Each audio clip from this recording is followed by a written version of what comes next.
dober večer vsem skupaj. Vesela sem, da se spet združimo, vsaj preko spletnih ekranov. Zdaj, zadnje čase nismo nekako najbolj srečni, kar se tiče različnih omejitev, ki nam tudi preprečujejo naša druženja.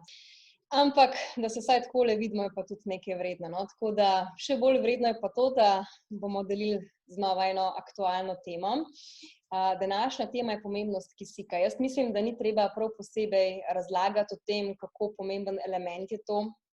Večinoma vsi veste, da naše celice oziroma celotno telo praktično brez kisika ne more živeti. In od njegove količine je v bistvu tudi odvisna kvaliteta našega življenja. In k njegovi odsotnosti prispeva od slabe prehrane, različni škodljivi dejavniki v okolju, tudi to, če preplitko dihamo, če se premalo gibamo na svežem zraku in tako naprej. O tem bo več povedala današnja strokovna sodelavka, magistra Mojca Perko. Tako da ji ne bom preveč skakala v besedo, se mi pa zdi vseeno, da moramo v teh časih absolutno povedati in deliti z vsemi pomembne informacije, kako lahko poskrbimo za odlično oskrbo s kisikom. Sami veste, da imamo zapovedane nošenje mask in ti pogoji niso najbolj prijazni in posledično pomenijo, da bomo dobili tudi manj kisika. Tako da v naših rokah je zdravje in sami moramo poskrbeti za to. Današnja predavateljica, magistra Mojca Perko, nam bo pa povedala, zakaj je dejansko kisik pomemben, kakšna je njegova vloga in tudi kako lahko sami poskrbimo, da bo naše telo maksimalno skrbljeno za tem zelo pomembnim elementom. Tako da z veseljem prepuščam zdaj besedo njej. Pozdravljeni in dober večer, dobrodošli na današnjem webinarju, kjer bomo govorili o osnovnem elementu kisiku. In sicer začeli bi kar na začetku. Ko se človek namreč rodi, prvič globoko zajame zrak in vdihne. Pljuča se razširijo in napolnijo s kisikom. Od takrat naprej bolj ali manj samodejno dihamo. Dejstvo je, da brez kisika ni življenja. Za življenje potrebujemo tako zrak, vodo in hrano. Brez hrane vemo, da lahko živimo tam tudi do 70 dni, brez vode nekaj dni, medtem ko pa brez kisika lahko človek zdrži brez posledic za zdravje le nekaj minut. Zato je zelo pomembno tudi, kakšen zrak dihamo in pa kakšen življenjski slog živimo. Zrak, kot vemo, je zmes plinov in večino tega sestavlja dušik, kisik pa je v približno 21% odstotku. Velik pomen za življenje ima tudi kisik raztopljen v vodi. Namreč kisik prehaja v vodo z raztapljanjem zraka. Še posebej pa so s kisikom bogate vode, ki tečejo po brzicah, ker kisik lažje prehaja čez večjo površino, ki nastaja, ko voda žubori preko skal. Torej, kisik iz ozračja in vode je potreben za dihanje in ohranitev skoraj vsega življenja na Zemlji. Kisik pa se stalno obnavlja s fotosintezo v živih organizmih, v katerih nastaja kisik iz vode s pomočjo sončne svetlobe. Kisik je najpomembnejši element v telesu in brez njega življenja ni. In kisik ni samo izredno pomemben, temveč tudi najbolj redek element in njegovo pomanjkanje danes povzroča večino kroničnih bolezni. In sicer problem nastaja, ker je prisotnih vedno več onesnaževalcev zraka in vode. Namreč cena tehnološkega napredka sodobnega sveta je na žalost tudi vse večja onesnaženost. Če se vrnemo nazaj k našemu kisiku v telesu, kako kisik pride v naše telo predvsem z dihanjem. Vendar je to mogoče tudi skozi kožo in sluznico prebavil. To si bomo pogledali na naslednjem slajdu. Namreč, ko enkrat kisik pride v naše telo, se s krvjo prenese do celic. Pri dihanju kisik v naše telo vstopa po dihalnih poteh do pljuč. Pljuča pa so največja površina človeškega telesa, ki se stika z zunanjim okoljem, saj merijo pri odraslem človeku okoli 100 kvadratnih metrov. Ko zrak ob vdihu steče v pljučno tkivo, v pljučne mešičke, prehaja skozi njihovo steno v kri, kjer se veže na krvno barvilo hemoglobin v rdeči krvnički. Ta vezava povzroči obarvanje krvi svetlo rdeče, zato lahko že na prvi pogled razlikujemo med svetlo arterijsko in pa temno vensko krvjo. S pomočjo srca in ožilja potem kisik potuje po celem telesu do celic, ki jih oskrbi s potrebno energijo za življenje. Pri metabolizmu pa se iz celic izloča ogljikov dioksid. Ta po krvi prispe nazaj do alveolusov, kjer se izloči v zrak, ki ga izdihamo. In ta izdihan zrak je toplejši in bolj vlažen. Nasičenost oziroma saturacija krvi pove delež zapolnjenosti hemoglobina s kisikom v danem trenutku.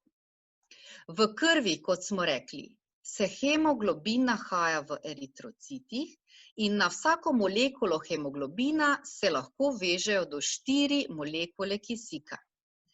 In pri 100% nasičenosti je ves hemoglobin v krvi zapolnjen s kisikom. Če smo zdravi in normalno dihamo, se v pljučih kri napolni s kisikom in nasičenost kisika je v arterijski krvi normalno nekje med 95 in 100%. Arterijska kri, kot smo rekli, potuje do tkiv, kjer se del kisika porabi. Tkiva pa ne podihajo vsega kisika iz krvi, ampak le približno četrtino. Nasičenost venozne krvi, ki prihaja nazaj v pljuča, je le še približno 70%. Torej, če je nasičenost nizka že v arterijski krvi, so tkiva posledično slabo prekrvavljena s kisikom in posledično lahko imamo zaradi tega hude težave. In to se pa dogaja ob različnih dihalnih stiskah, na primer pri astmi, pljučnici ali pa preprosto pri slabotnih bolnikih, ki ne morejo dobro dihati.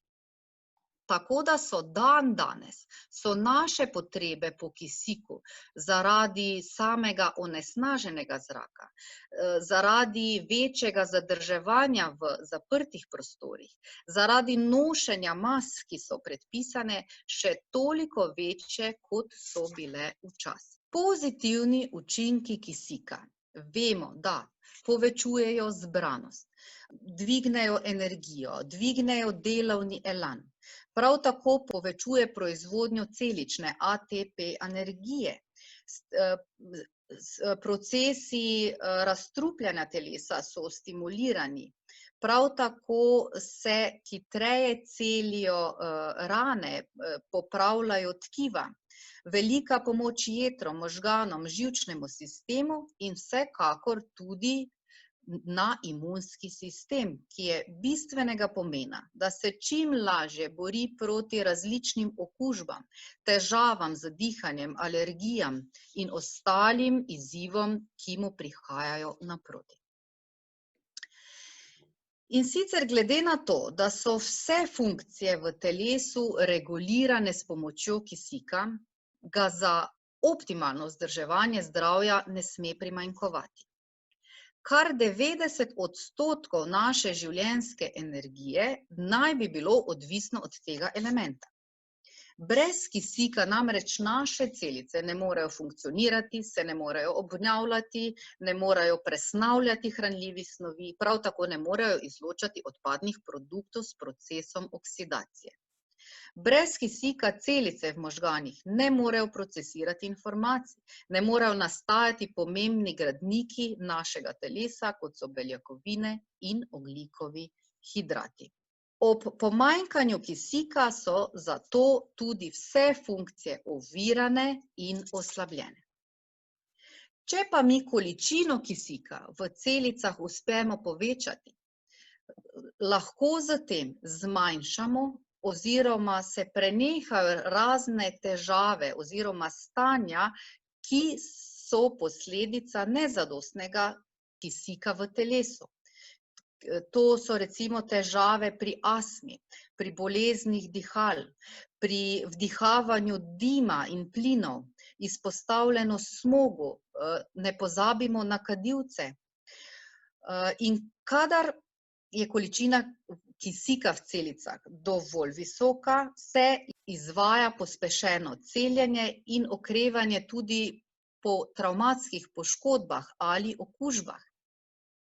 In pa močno se okrepi delovanje imunskega sistema in se s tem seveda lažje spopadamo z boleznimi. Posledice pomanjkanja kisika nasprotno pa seveda povzročajo kar nekaj drugačnih izzivov. In sicer, namreč, kadar pomanjkanje kisika v tkivih je prisotno, se ta pojem opredeljuje kot hipoksija in je eden od najbolj pogostih vzrokov ali pa posledica velikega števila bolezni. Precej raziskav v zadnjih desetletjih pa razkriva tudi povezavo med nizko vsebnostjo kisika in pa razvojem mikroorganizmov v človeškem telesu. Torej, kadar v krvi, v tkivih in celicah primanjkuje kisika, postanemo odlično gojišče patogenim mikrobom, saj je telo vse bolj zakisano. To pa pomeni, da v našem telesu odpiramo poti gljivicam, ki se razbohotijo v črevesju, plesnim, ki nam lisasto obarvajo kožo, in pa virusom, ki nas vsako zimo prisilno položijo v posteljo. Prav tako parazitom, ki zasedejo trajno mesto v črevesju. In nenazadnje celo rakavim celicam. Kisik je povezan zelo močno tudi z načinom življenja, ki ga živimo. Namreč, funkcija vsake celice in celotno telo je neposredno odvisno od količine razpoložljivega kisika v telesu. Torej, vprašajmo se, ali je spontano dihanje dovolj za naše potrebe po kisiku. Namreč, do pomanjkanja kisika v celicah ne pride samo zato, ker je bilo v vdihanem zraku premalo kisika, ampak je tudi posledica nepravilnega načina oziroma neustreznega načina življenja.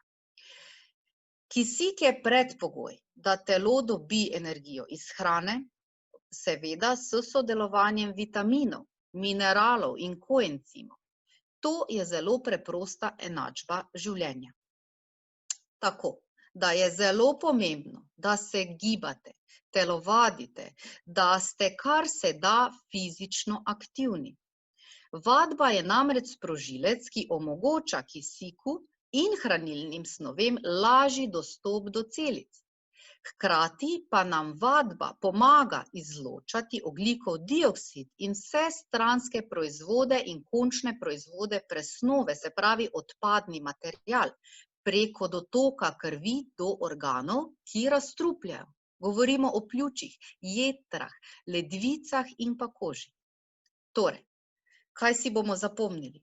Kisik ni le najbolj pomemben, temveč pa tudi najbolj redek element in njegovo pomanjkanje je vzrok za večino kroničnih bolezni sodobnega časa. Namreč,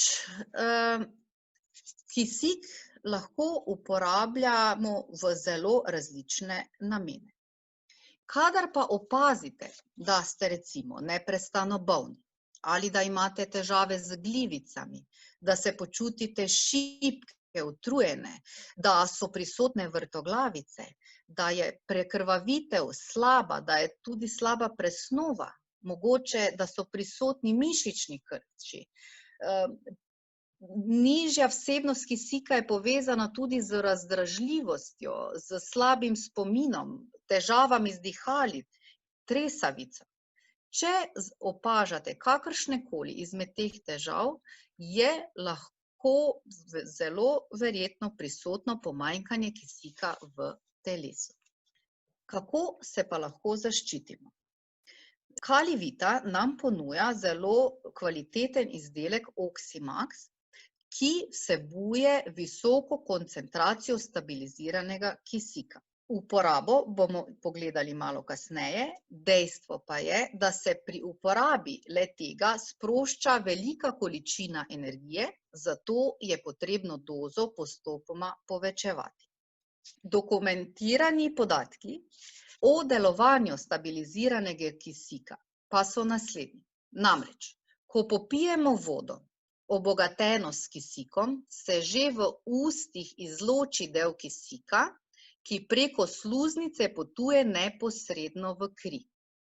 Prav zato se priporoča pitje z zadrževanjem vode v ustih.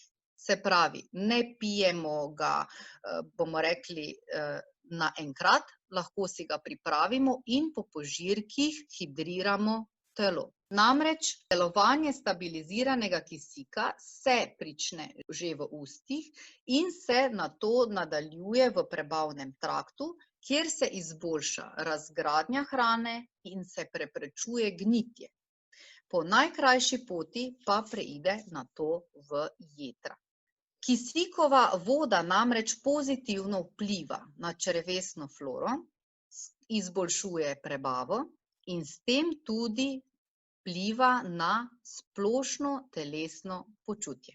Kalivita pa ponuja tudi še izboljšano formulo, in sicer low deuterium oxykristal. Ta je močneje koncentriran, zato se uporablja tudi v manjših dozah. Vsebuje pa prečiščeno vodo z nizko vsebnostjo deuterija, je magnetno strukturirana in pa ima visoke koncentracije kisika. Pa poglejmo, torej, nizka vsebnost deuterija pomaga pri regeneraciji normalnih celičnih funkcij in upočasnjuje staranje. Magnetno strukturirana voda pripomore k alkalizaciji telesa, ohranjanju dobrega zdravja in odličnega imunskega sistema. Stabiliziran kisik pa ima zelo močno detoksično delovanje in ima velik doprinos k povečanemu izkoristku esencialnih mineralov, vitaminov in zdravilnih zelišč. Priporočamo ga v najrazličnejših situacijah. Kadar želimo, da izboljšamo koncentracijo, se pravi, je zelo primeren v času študija za študente, potem ali pa v primeru tudi nespečnosti ali pa utrujenosti, kadar se pojavljajo kakšna depresivna stanja. Predvsem se tudi priporoča, kadar čutimo, da smo fizično oslabeli in si želimo to moč povrniti. Ali pa da čutimo bolečine v mišicah, v kosteh, da so potem tudi mogoče težave v polnjenju in pa tudi pri impotenci. Priporočamo ga tudi, kadar je imunski sistem že oslabljen ali pa kadar se pojavi gripa, druge infekcije, v primeru pomoči pri diagnozi astme oziroma ostalih pljučnih bolezni, Alzheimer. In pa seveda tudi, kot smo omenili, staranje pri zmanjševanju nastanka gub.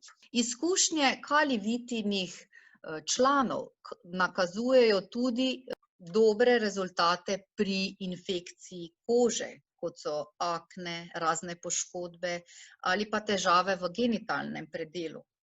Potem so tu v ustni votlini težave z herpesi ali pa afte. Želodčni bolniki nakazujejo na izboljšave v primeru ulkusa oziroma ugotovljene Heliobacter pylori.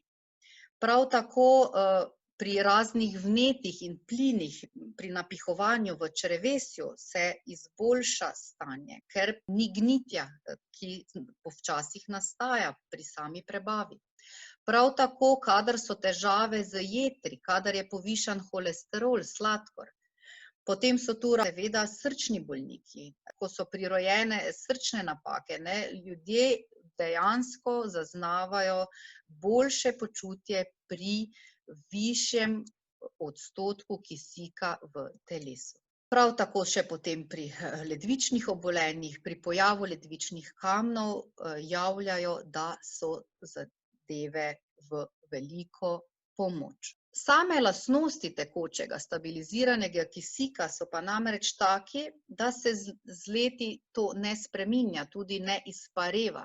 To pomeni, da če si ga vi pripravite v 2 deci tekočine, ga lahko lepo skozi dan po požirkih uživate. Se pravi, počasi dozirate v telo, telo hidrirate, istočasno pa tudi dovajate kisik lepo postopoma. Nima nobenih stranskih učinkov, ne spodbuja nastajanje prostih radikalov in telo ga z lahkoto koristi. Poglejmo sedaj, kakšno je pakiranje in kakšna je primerjava med tema 2 izdelkoma. Oximax vsebuje 60 ml napram drugemu, ki ima 50 ml. In doziranje je zaradi koncentracij tudi različno.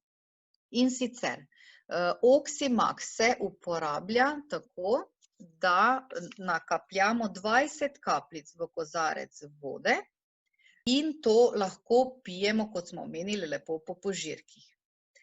Da pa bo prišlo do tega učinka postopoma, ker se sprošča zelo veliko energije, se zato uvaja kisik po naslednji shemi. In sicer, prve 3-4 dni se pije nekje 3-krat na dan po 6 kapljic, potem naslednjih 3 do 4 dni se dodaja 3-krat na dan, recimo 10 kapljic, in potem stopnjujemo še v naslednjih 3 do 4 dni, kjer se dodaja 3-krat po 15 kapljic, da dosežemo potem dozo 20 kapljic, kadar resnično želimo izboljšati našo vsebnost kisika v telesu.